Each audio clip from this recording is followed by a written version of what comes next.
welcome to the Discriminating Gamer, the board game review show that was the sleeping giant Yamamoto was talking about. Say, do you remember being a teenager? I don't either. But apparently, there's a whole bunch of superheroes who are teens, the Teen Titans. Let's take a look at their DC Comics deck building game from Cryptozoic.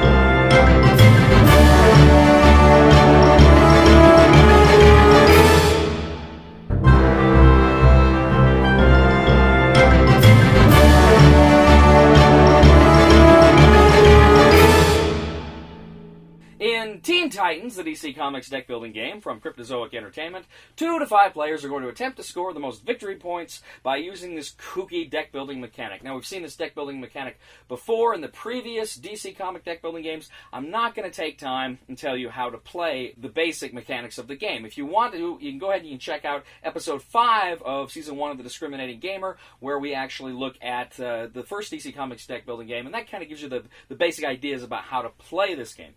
But Teen Titans brings, of course, some new characters, some new cards, some new powers, and some very interesting mechanics.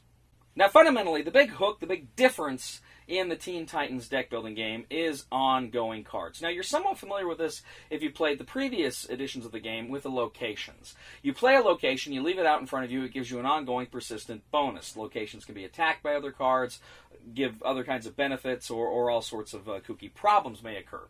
What the Teen Titans game does is essentially it gives other kinds of cards that ongoing ability. So there's a lot of different kinds of cards, heroes, equipment, villains, etc., that you're going to be laying down in front of you. So you're going to build up a kind of a whole bunch of cards right in front of you that have persistent bonuses. But these cards, too, are going to do different things. You can, like, spend them to draw another card. You might be able to prevent attacks, or depending on how many you control and your character, you may get other advantages. So sometimes you're going to see a keyword called control. Now, what control means is how many of those ongoing cards do you have currently in play. Some of the character cards, like Superboy, he's going to say, like, if you control, I think, 2 superpowers in front of you at a given time, you get some advantage, right? So you're going to want to put out specific cards, ongoing cards in front of you in order to capitalize on some of your character cards. And that is really about it as far as the big mechanical differences. Of course, you've got different cards. Cards give you different advantages, and a lot of them, again, are based on cards you control. Some of the characters themselves are fun. Beastboy's got a fun ability where you can essentially put a card back and then take another card out of the same type with a cost of, I think, like 6 or less you can bring out. So that can, from your discard pile. So that can be very helpful. And there's some really cool and interesting cards here in Teen Titans. Now, let me say this. I am a big fan of the DC Comics deck building games. And there's a lot of people out there who do not enjoy the DC Comics deck building game series. And of course, this game is not just limited to the DC Comics. There's also, Lord of the Rings and Hobbit and the NHL game, and they're all kind of based on this system. And it's a fun system. It's no wonder why it's got so many great themes, because it's just a really, really fun system. There will always be those people out there that hate it because it's not as thematic as it could be. Again, you're all heroes, but you're kind of playing against each other. You're playing tricks on each other. So there is that thematic problem. Who cares? It's a fun game. I really enjoy it. So where do we put the Teen Titans among the other DC Comics deck building games? Of course, you have the original DC Comics deck building game. You have the second one, Heroes Unite. You have the third one, Forever Evil. And then this is the fourth one. And of course, you do have the Rivals that came out a while ago, Batman vs. Joker, which is just the 2-player game. Well, each one of these, of course, brings some funky, different little mechanical quirks and fun things there. And so it really kind of depends, I think, on some of the mechanics and which ones you like better. Speaking for myself, the Teen Titans deck building game, I think, is my least favorite of the DC Comics deck building games. I don't think it's a bad game. I think it's a fun game. I think it's a good game. I think a lot of people, particularly those who enjoy the Teen Titans, who like those comics, who like these characters, are going to get a real kick out of it. I'm not that versed in the Teen Titans. I don't really know that much about them. So, for me, I didn't, on a thematic level, I didn't make a connection. But just on a game level, I kind of had a little bit of a problem with it. The ongoing cards, now when they work and they click in there, they can be fun, there can be some fun things, but it seemed like in the majority of the games that I played, I couldn't make them work for me the way I needed to. For instance, that Superboy card. He puts 2 superpowers out in front of him. I couldn't do that the whole game. I tried. I was going for those superpower cards, but other people kept buying up those cards in front of me. So that was tough, and it's frustrating. It's demoralizing when you can't activate your superhero power. So that was a problem. I was not happy with that.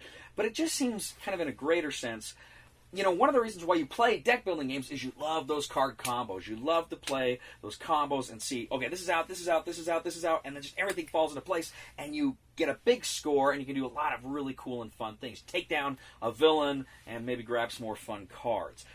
That's what I love about these DC comic deck building games and deck builders in general. And it seemed to me I didn't get nearly enough of those with the Teen Titans game. There were some, and when they happen, they're cool, but it just seemed that in the games I played, there wasn't enough of that. It didn't seem like there was enough like in some of the other DC Comics deck building games, which I liked.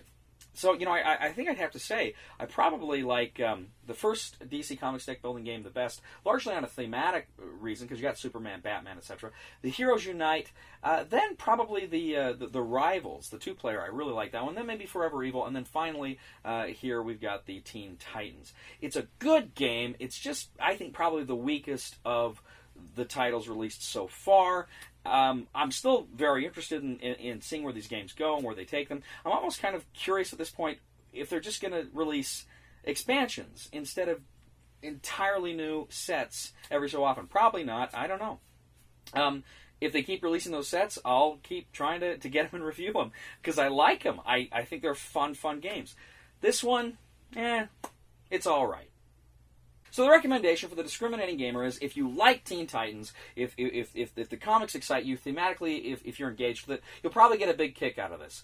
Otherwise, I'd say, you're probably better off getting one of the other DC Comics deck building game titles. So I'm just going to give Teen Titans a try it before you buy it recommendation. Thank you once again for joining us today on The Discriminating Gamer. As always, we ask you to please leave a comment for us on YouTube, on Board Game Geek, on our Facebook page, or on thediscriminatinggamer.com. We ask you to please like us on Facebook and subscribe to us on YouTube. We are The Discriminating Gamer. And the DC Comics deck building game, can't we just call it the DCDBG? Please somebody help me on my feet again, and I don't know where I'm